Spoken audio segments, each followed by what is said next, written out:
Trust meteorologist Mikkel Hannah Harding for your first alert. Thanks for watching News 12 on your side. Parker's Kitchen is my new daily coffee stop. Gourmet beans are freshly ground for every cup. Get your own cup of great tasting, freshly brewed coffee at Parker's Kitchen. Live from Augusta, you're watching News 12, first at 4. And good afternoon, I'm Courtney Hicks. Welcome in, hoping the weekend was a good one for you. So starting this Monday afternoon with the homestead exemption, it is a hot topic in Georgia as counties try to determine if they're going to exempt or not. Public hearings in Columbia County started today. With that, let's bring in your Hallie Turner, who went to that meeting. And Hallie, tell us what was said, what was talked about, and the direction you think folks are going to go in. Yeah, Courtney, well, here's the thing. So the county has 3 meetings that they have to all have for their side, and the school board has to have 3 separate meetings. So this is for the school board today. This was the first of 3, and lawmakers drafted the bill intending to put a cap on tax hikes for homeowners. But some today at the podium say they're still angry and confused at how a panel can override a decision the community voted in favor of back in November. Only 3 people spoke to the Columbia County School Board today, but Yasun Wilcease, who sat quietly in the audience taking notes, says all sides are struggling to find common ground, with the BOE scheduling the hearings back-to-back 3 days in a row, and at times, most working-class people aren't at work. Yasun says her fear is the decision will be made for homeowners instead of in favor of them. Yeah, we are having every meeting at the same location. And I'm sorry, this 8 o'clock, 2 meetings, 8 o'clock, it's just not really, accommodating. Columbia County Superintendent Dr. Stephen Flynn says this entire process is extremely complex, and they are not taking each meeting as it happens and listening to every concern. But concerns are wide scale, and the decision doesn't just impact homeowners. It can affect how the school gets a large chunk of their revenue. Coming up all new tonight on News 12 at 6 o'clock, we're showing you the impacts the school system could face if they don't opt out. Yeah, it sounds like it's getting emotionally charged. It's becoming an emotionally charged issue, if not already. Hallie, thank you so much for your report this afternoon. We appreciate you. And this afternoon, an Evans High School employee is on administrative leave after allegations of an inappropriate relationship with a former student. A letter went home to parents today, but it didn't name this employee or even give a time frame of when this might have happened. The principal only said he wanted to notify parents of the investigation and encourage anyone to report suspicious behavior. And switching gears here, last week was quite eventful for First Alert meteorologist Mikkel Hannah Harding and the rest of the First Alert team.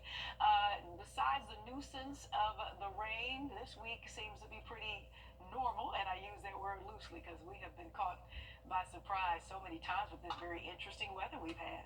Definitely some extreme swings that we have seen for a while now, I feel like. But as far as today, this is pretty much a summary of today right here.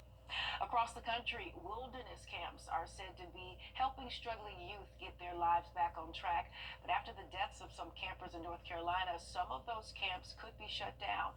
Nick Osher explains and talks to lawmakers about the possibility. 2 kids died at Trails, Carolina in the span of a decade.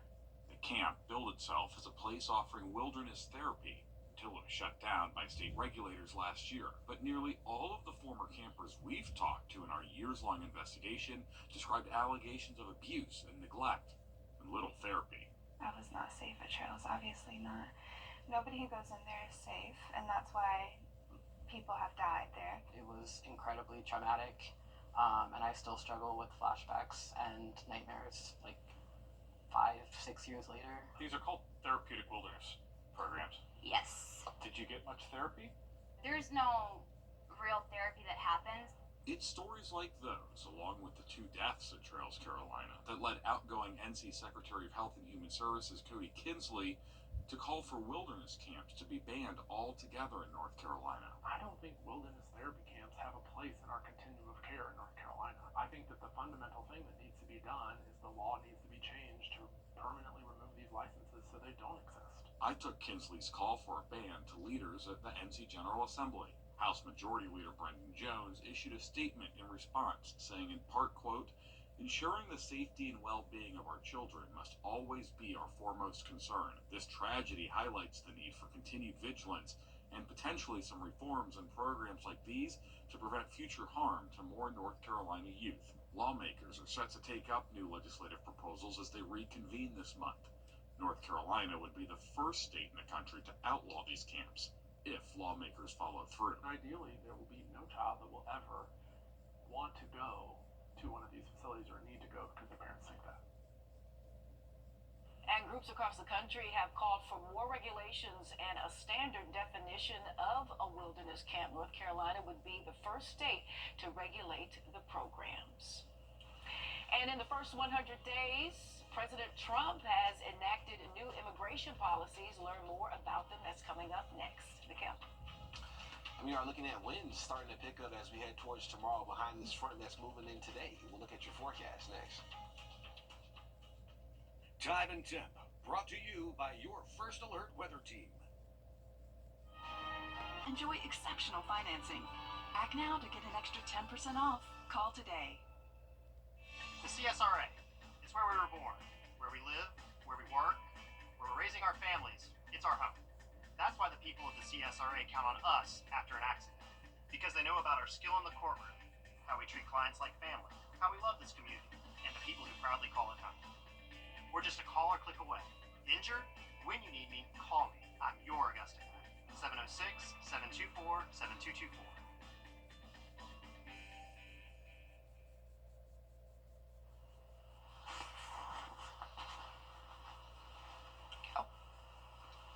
We're taking a live look outside here at Cookella Drive. It's definitely a cloudy day that it has been for today. We have a few cars out there right now, but not too much action.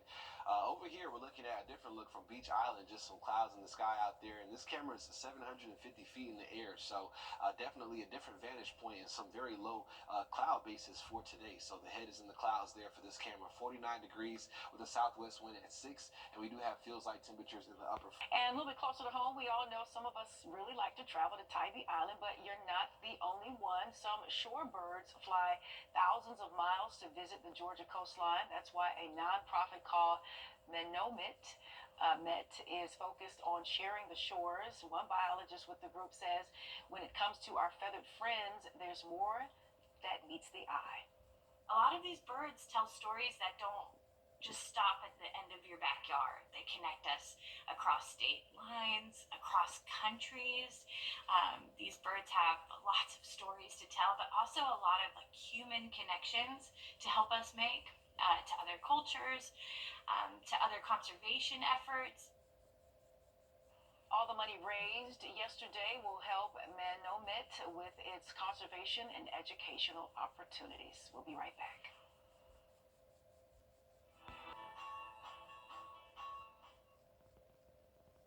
And more than half Americans say they're on the hunt for a new job in 2025.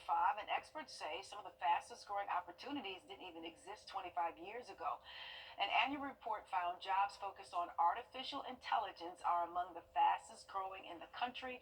Travel and experience positions, including travel and advisor and event coordinators, are also ranked high on the list. The right way to think about your job is a basket of skills. And the first question to ask yourself is, which of these skills can I put to use somewhere else? And where are the places where I can build some new skills to complement those skills and have an entirely new opportunity? And for those looking to build new skills, LinkedIn recommends volunteering, participating in a job rotation or mentoring program, and exploring your company's tuition reimbursement options. A Georgia woman has a love story that has lasted almost 60 years. Time to meet Bobby and Hazel Bailey. This is a photo of us with the day we got married, and I have to say, it's the best day of my life. I am here to tell you a love story. This is a picture made one Sunday morning. We was ready for church, and we took a picture of us. And these pictures is priceless to me. A 56-year-old love story, plus a few added years, 5 to be exact, and 3 months. Bobby Bailey was in the U.S. Navy. 143, and that means I love you. That was when he was in the Navy. Even bundled up on this cold day, Rain, snow, or shine, if she can get out of her driveway, you'll find Hazel Bailey here, by her husband's side. He's the most wonderful man I've ever met in my life. They spent their marriage side by side, and when he passed, it felt natural to Hazel to visit him daily, for 5 years now, and counting. I said, well, I might be crazy. I'm crazy in love with him. They shared a lifetime of memories. And this is when he took me off to Norfolk, Virginia. After we got married, I've never been away from home that far. Of children. He took my son up on a sky lift. Of love. To me, it gives me peace within my heart. Not everybody gets a love story like this. Hazel Bailey is the lucky one. I love you, darling. I sure do miss you. Oh, very sweet. All right, Mikhail. Some real love right there for sure. We're looking at windier conditions, though. Breezy, we'll call it, for your Tuesday and Wednesday. One more check of the forecast for this half hour coming up. And from Physicians Mutual, call or visit sendinfokit.com for all the details. Physicians Mutual, Physicians Mutual. I got to know Austin when he was a student. I just remember that he was just an upstanding young man, very respectful. When I had my car accident, I thought to myself, I'm going to call Austin Jackson. As we sit here today, I'm thrilled to hear that you're feeling much better. That's how I want to see people in the end. They're back to the way they were before the wreck happened. I'm so glad you called us, and it's a privilege to be able to pay back the people who've helped shape me. At Stanton Optical Independent. You're watching News 12, first at 4. Continues. Hey, good afternoon. Thanks for staying with us. I'm Courtney Hicks. We start with the Masters. It might still be a few months away, but it's already prime time for rentals. Some homes damaged by Hurricane Helene won't be ready in time. So what does this mean? With that, let's bring in your Audrey Dickherber, who spent the day looking into this for us. And Audrey, I was reading a little bit about your story earlier, and I thought to myself, my goodness, these homes might not be available for folks who really rely on that extra income during that time of year. It's really something to think about. Oh yeah, for sure. And it's already crazy to think it's right around the corner. And despite all of the damage still seen across the CSRA, rental companies are doing everything they can to work with homeowners, helping prepare their homes and get them rented for golf patrons. But they say it'll be different this year. It's the 1 week a year that people from all over the country come to Augusta. And homeowners and contractors have a long to-do list leading up to April. Rental companies say the criteria is slightly different this year when it comes to how a property looks from the outside. They understand there will be houses with patches on their roofs and messed up landscaping, and say patrons understand that too. Even though many homes are still damaged, people hope to have their houses ready on time. And some are even stepping up to rent their homes that have never done it before. Our greatest concern is that come March, there's going to be homeowners calling and saying, oops, I thought my contractor would be ready and they're not going to be ready, so we have to refund the money. Hopefully that's not the case. Hopefully homeowners are being honest and letting us know if there's major damage. She says they even had people step up in Aiken and in the Lake Oconee area, but due to the influx of homes being built and people stepping up, they don't think they'll need to have patrons rent that far out. But coming up on All New on News 12 at 6 o'clock, we'll hear from another rental company that says this is giving Augusta the chance to really show its southern hospitality more than it ever has before. Yeah, looking forward to that. Very interesting. Thanks so much, Audrey, for that. We appreciate you this afternoon. And we start with a live look as far as weather is concerned with the clouds over and across Beach Island as we toss the First Alert meteorologist, Mikhail Hannah-Harding. And you had a look at some clouds earlier. Kind of the same thing across the region. Real cloudy and gray today with all this rain. Oh, definitely. It was that exact. All right, thanks, Mikhail. A man has been charged after walking around a home with a gun and refusing to let anyone leave. The Richmond County Sheriff's Office arrested 44-year-old Tyrone Cooper last Sunday. On January 19th, around 7 a.m., deputies went to Peach Orchard Road in response to a domestic dispute. Deputies tried to get the man to open the door, but he refused. Multiple victims were taken out of the home while Cooper was arrested. He's being charged with kidnapping, battery, false imprisonment, cruelty to children, and possession of a firearm. A A 17-year-old has been charged for hitting a man with a firearm. Kendrell McLeod was arrested Friday and charged with aggravated assault and possession of a firearm during a crime. Deputies say they responded to Clark Street about an assault on January 14th. Deputies say they saw a man on the ground with a head wound, and a witness said some juveniles were fighting when the victim tried to break it up. McLeod then hit the victim with the weapon. The victim was taken to the hospital. And one of the best things about smartphones is that you're always connected and can find anything whenever you want it. But with so much information out there, it's a challenge to filter through what you're interested in and what you really don't care about. Consumer tech reporter Jamie Tucker says a smartphone app can save you some time. If you spend a lot of time going from one website to another, you could save a lot of time by using just one app to do it all. And this is an app I use more than any other. It's called Feedly, and it uses a tool that's been around since the early days of the internet and websites. Feedly, along with another app called Feed, are feed readers, and they allow users to follow favorite websites and blogs. For example, if you typically check out What the Tech, copy and paste the website address into one of these apps, and then anytime there's a new post, it will show up in the app. All you have to do is open the Feedly or Feed app to see the updates. Feedly is my choice for articles, and if I run across a story in a browser that I want to read later, there's an extension that clips the article and saves it into my Feedly app for when I have time. If you follow a bunch of subreddits or YouTube channels, the Feed app adds those to your feed. And when you read them, they disappear from the phone unless you save them for later. I use both of these apps multiple times a day on my phone, tablet, and computer, saving me hours of checking individual sites for things I haven't already seen. The free versions of both Feed and Feedly are plenty for most people, but there are premium subscriptions. Feed only works on iOS devices. Feedly works on iPhone, Android, and computer browsers. I'm Jamie Tucker, and Feedly and Feed are the apps of the day. Alrighty, and you can add the WRDW website to both of these apps to get daily updates in your feed. A road closure is coming to North Augusta this week. This Thursday and Friday from 7 a.m. until 5 p.m. Railroad Avenue will be closed for construction.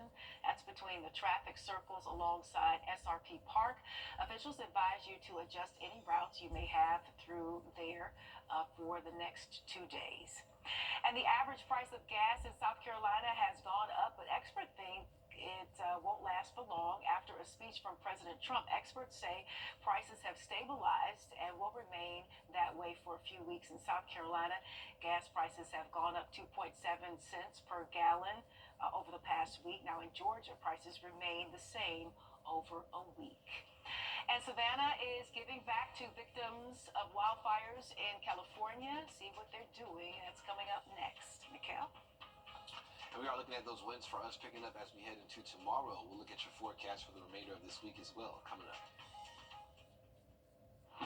Chances until our Friday into Saturday, and even with that, it should be a quick moving system, so we'll see a beautiful weekend here shaping up. Oh, bring it on. Thank you so much, Mikhail. To California now, while the flames may be under control in parts of LA County, the people affected are just starting to recover. In Savannah, they're looking to give back to the victims. The reality is everybody needs financial resources right now. Thousands are without a home in Los Angeles County after wildfires devastated the area just 3 weeks ago, completely changing people's lives in a matter of minutes. And artists who I've been following for quite some time had their entire homes, their entire creative studios completely decimated by the fires. The Southeast is no stranger to natural disasters. Some in our area even have ties to those impacted by these devastating fires, like local artist Molly Campbell, prompting her to do something to help.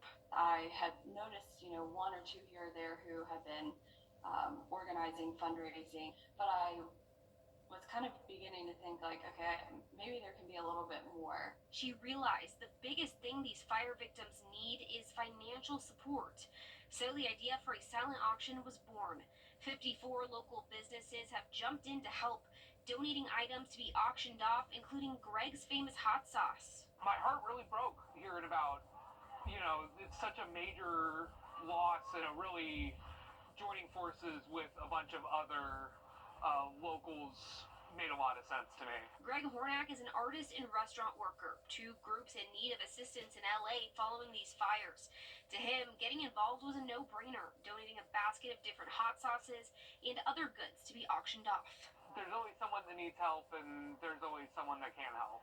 All money raised will go directly to Restaurants Care, World Central Kitchen, Grief and Hope, and the Los Angeles Fire Department Foundation. Campbell says she's felt support from other communities in the aftermath of natural disasters here in the Southeast, and she wants to extend that support to the communities needing it most right now. And the need is so extensive there in that area. As I have friends who are on the recovery. More than 12,000 homes and businesses have been destroyed. At least 28 people are dead. Both Palisades and Eaton fires are nearly 100% contained, which is good news. Back here closer to home in Spartanburg County, a bus shop is being renamed by the South Carolina Department of Education. David Brewington has worked in student transportation for 58 years. He started as a bus driver for Spartanburg High School. Then 2 years later, in 1969, just the other year, he started working at the bus shop. It's been there ever since, getting to know the principals, teachers, students, and fellow employees. You can imagine over 55 years the people I've met and got to know. And a lot of the guys that I know and worked hand in hand has since passed on. But it's all been one big good experience. I'm so sure. Even after nearly 56 years at the bus shop, David says he's not stopping anytime soon and plans to continue working. We'll be right back. Owning a food truck was my Time to join the Morning Mix Mug Club, sponsored by All Weather Heating and Cooling. Head to WRDW.com/morningmix to win a Morning Mix mug. And catch the mix Wednesday and Friday mornings to see if you're a winner. Enter today. Thanks for watching News 12 on your side. The solar industry has exploded over the past decade, and that includes putting panels on farmland to get electricity. Maintaining the land underneath those panels can be a bit pricey. Now, there are workers doing it on the cheap. Jason Allen explains. About an hour outside of Austin, Texas, in the tiny town of Buckholz, sits the 5th largest solar project in the U.S., capable of creating up to 900 million watts of power. And the panels soaking up all that sun are getting an assist from new helpers willing to work for food. We want to be good stewards of the land. One of the challenges to that is the very difficult problem of how do we effectively control vegetation management. SB Energy found an answer. Sheep. The animals naturally graze the land, keeping vegetation from growing too high. As this industry continues to grow, so will the demand for sheep. Business is booming. You can find sheep on solar farms in about 27 states, from Texas to Minnesota to Massachusetts. Companies say it's more cost-effective than bringing in mowers, and it's environmentally friendly. The sheep naturally eat the grass, so it benefits them. So instead of us just mechanically mowing it, we are lowering the carbon footprint. Historically been a reluctance to transition from gas mowing to livestock as vegetation maintenance. We're starting to see wide-scale adoption. The National Renewable Energy Laboratory says there are currently about 60 solar grazing projects in the U.S., and that number is expected to grow. Jason Allen, CBS News, Dallas. And you can find Hazelhurst 1 and 2 right here in Georgia. So, the official start of tax season is here, which means it's time to start gathering those financial documents from 2024 ahead of the April 15th filing deadline. Business Analyst says the best way for filers to get their refunds within 21 days is to file electronically and to use direct deposit. As whether you need to hire a tax preparer?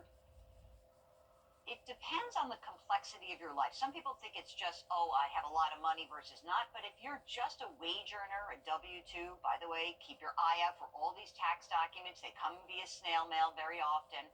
But if you're a wage earner, you could probably do it yourself. And filers with more complex returns, which could include owning a business, being self-employed, or maybe selling real estate, may want to consider hiring a professional. And the stage is set for Super Bowl 59. The Philadelphia Eagles and Kansas City Chiefs will face off in Super Bowl 57. They did that 2 years ago. Now, in less than 2 weeks, they head to New Orleans for a rematch. Here's Jared Hill.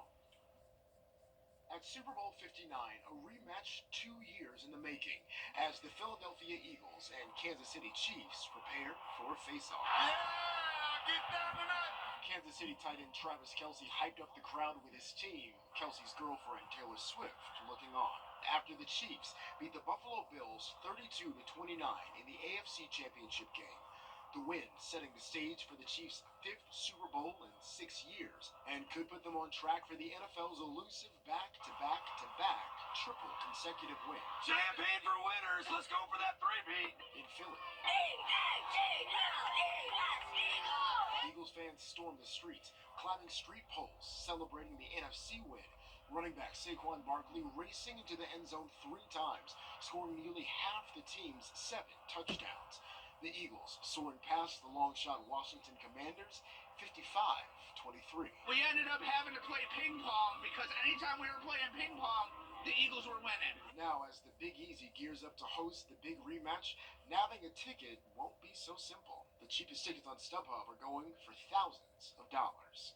Jared Hill, CBS News. And the Super Bowl is scheduled to take place on Sunday, February 9th in New Orleans. Hip-hop superstar Kendrick Lamar is slated as the halftime performer. Got a little debate going on whose fans have a tendency to be the worst. I think Philly's up there. I'm not hating. I mean, I hope everybody's the best, but Philly's fans are something else. Hey. You don't think so?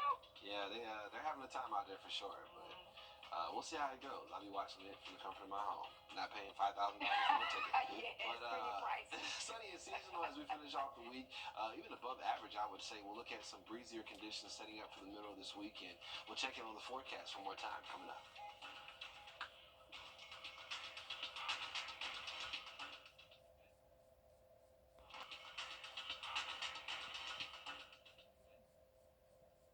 Thanks for watching News 12 on your side.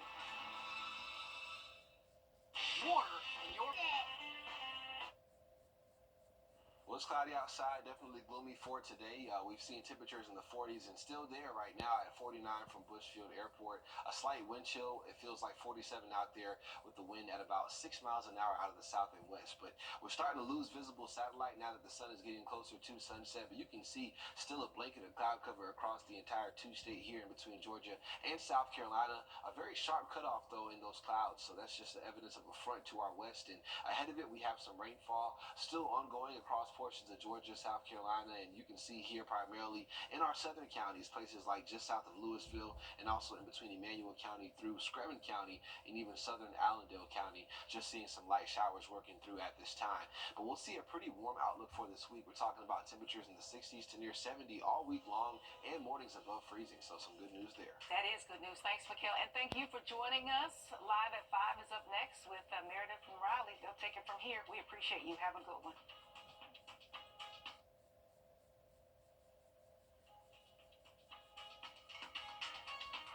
This is not you. It's not me.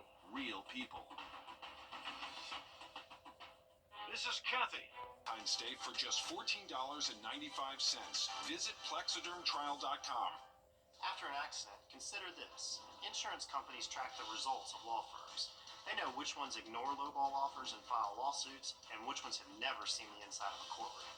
If your lawyer has a reputation for settling cheap, what kind of offer do you think you'll get?